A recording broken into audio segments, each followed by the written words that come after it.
Shalom, shalom, peuple de Dieu, que Dieu vous bénisse. Aujourd'hui, mercredi, est la fin du temps de repentance.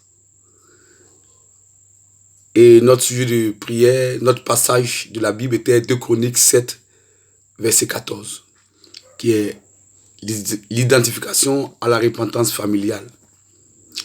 La Bible dit que quand nous prions, nous devons croire que nous avons été exaucés et nous verrons cela s'accomplir. Et aujourd'hui, qui est la fin de la repentance des 12 jours, dans lesquels nous avons pris 3 jours pour nous repentir, finit aujourd'hui. Et demain, nous attaquons une autre étape. Nous abordons une autre étape, qui est celui de Judas. Oui, Judas. Je veux préciser quelque chose de très important. Ce n'est pas le Judas qui a trahi Jésus, mais c'est le Judas d'où est sorti Jésus, l'ancêtre de David, qui est le 4e dans la proclamation donnée par leur père, Jacob. Selon Genèse 49, à partir du verset 8 à 12, il est dit, tu recevras les hommages de tes frères, ta main sera sur la nuque de tes ennemis, les fils de ton père se prosterneront devant toi. Judas est un jeune lion. Tu reviens du carnage, mon fils. Il ploie le genou et se couche comme un lion, comme une lionne qui le fera lever.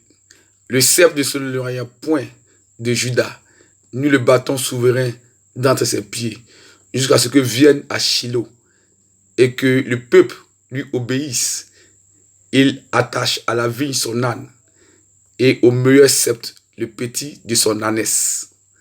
Il lave dans le vin son vêtement et dans le sang des raisins son manteau. Il a les yeux rouges comme le vin et les dents blancs comme le lait. Alléluia. Selon Genèse 49, verset 8 à 12. Nous parlons de Judas, le 4e jour. Judas signifie louange. Oui, le mot Judas signifie la louange. Et le chiffre 4 est le chiffre de la stabilité, en réalité. Oui, le chiffre 4 englobe en quelque sorte les 4 points cardinaux. Le nord, le sud, l'est et l'ouest. La Bible dit que les chérubins ont 4 faces. En d'autres termes, ils ont les yeux partout, des 4 côtés. Donc, il n'a pas besoin de tourner la tête pour voir ce qu'il y a à gauche et ce qu'il y a à droite. Donc, le chiffre 4 est aussi un chiffre de rassemblement. C'est pourquoi nous prions avec Judas. Genèse 49. En fonction de la proclamation qui était d'ici Judas, nous nous approprions ces bénédictions-là. Oui, il a donné l'autorité. Il dit, tu es un jeune lion. C'est l'autorité. Et nous devons prendre l'autorité pour affronter les épreuves. Nous sommes aujourd'hui au 3e jour du jeûne. Esther, après le 3e jour du jeûne, a affronté le roi et le plan de Haman. Donc nous finissons notre 3e jour de jeûne aujourd'hui, dans lequel nous sommes conscients et nous savons et nous avons cette assurance que Dieu nous a pardonné, nous et nos maisons. Et nous rentrons maintenant dans une élévation de possession spirituelle, d'autorité véritable. Alléluia. Donc, après 3 jours de jeûne, Esther a affronté le problème. Donc, dès demain, nous nous levons pour entrer en possession de ce qui est pour nous. Pour saisir l'autorité véritable du lion, de la tribu de Judas.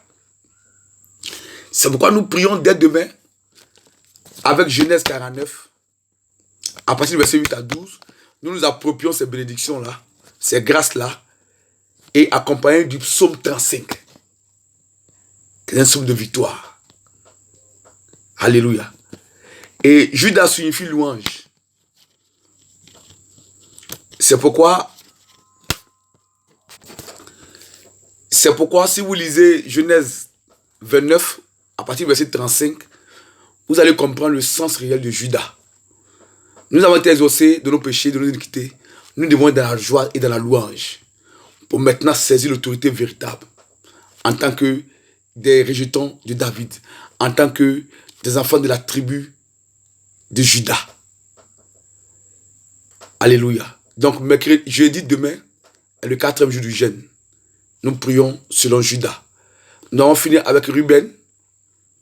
Nous allons finir avec Lévi et Siméon. Et nous abordons dès demain Juda.